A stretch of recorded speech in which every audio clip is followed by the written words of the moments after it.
Hello, everyone. This is Professor Francis, and here we have another question requested by a student. So let's go ahead and do this. So the question said to solve for x, and you see we have an equation here for x squared minus 61 equals 135.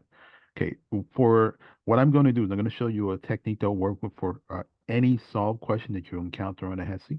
Okay, you just have to be aware of these four things to the right here. I'll give a quick explanation of each. All right, so they ask us to solve, so we have to understand what that means first of all. So our goal is, what do they mean by solve? They mean they want the variable, that's the letter x in this case, but it can be other letters, and with the variable on one side of the equal sign and everything else on the other. So in the end, we want to have the variable, in this case it's x, on one side of the equal sign and everything else on the other. We don't want any numbers on x, just the variable by itself. Okay, and then we have to understand the technique we're going to use to do that. Well, the technique is written right here. It says we start off on the variable side of the equal sign, and we perform the opposite operations, right? Whatever we see on the variable side of equal sign, which would be the 4x squared minus 61, we look for the math operations that are indicated there, and we're going to go ahead and perform the opposite operations, right? And you notice we have three math operations. We have the 4 next to the x squared, which is multiplication, right? We have the variable squared, which is considered an exponent, and we have this minus sign there, which is subtraction. So we have three operations there, right? So which ones do we do first? Well, that's mentioned over here to the right. You see, PEMDAS tells us what operation is next.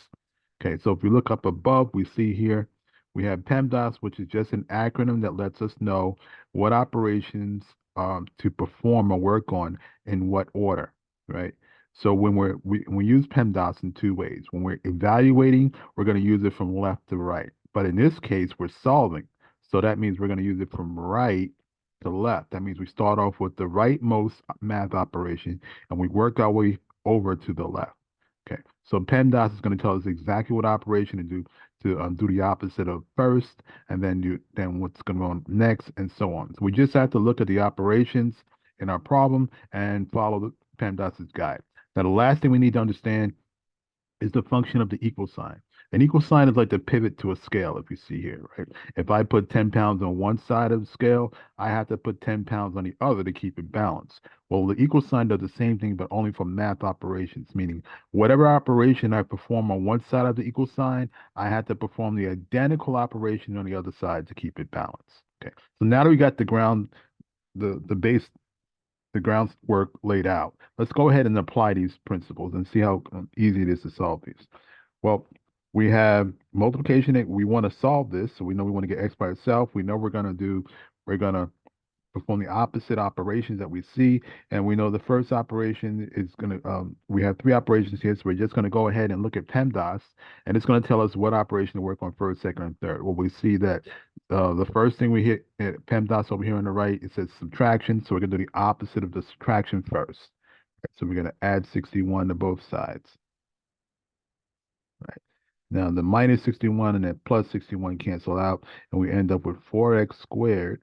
Now we're going to simplify the right side. We're going to get 196. Right.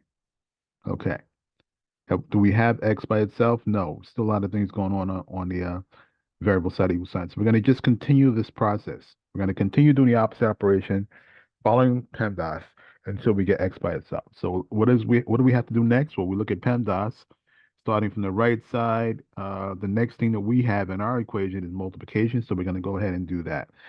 We have the 4 next to the x squared. So that indicates multiplication. So we're going to do the opposite again, which is division. If we multiply by 4, we're going to divide by 4. And we know the function equal sign is whatever we do on one side of the equal sign, we must do the exact same operation on the other side. So we're going to divide the other side of equal sign by 4 as well. 4 divided by 4 cancels out to 1. And so we end up with x squared equals, and then we're going to go ahead and simplify this. 196 over 4 will give us 49. Right. And now we still have an operation happening on our x, right? It's being squared, so we have to do the opposite of that The opposite of squaring anything is taking the square root. So we're going to go ahead and take the square root of x, right? And then if we take, again, whatever operation we do on one side of the equal sign, we have to do same operation the other. So we're going to go ahead and take the square root of 49. Now notice I put the plus minus there in front of the square root. Right? That's because there are two cases where we would get a positive 49. We could multiply well, let's solve this first and then we'll go over that. Okay, so we end up the square root cancels out the square. We end up with our x and we have plus minus, and then we take the square root of 49, which gives us 7. Okay, so let's get back to that plus minus thing. The square root of 49 is 7.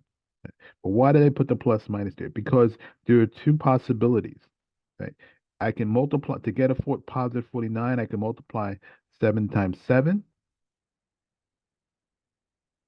That would give me a positive 49.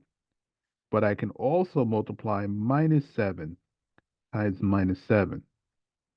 And that would give me a positive 49. Why? Because whenever we have both cases, we have the same sign. In the first case, 7 times 7, both signs are positive, right? In the second case, both signs are negative. Whenever we're multiplying the same sign, our product, our answer will always be positive.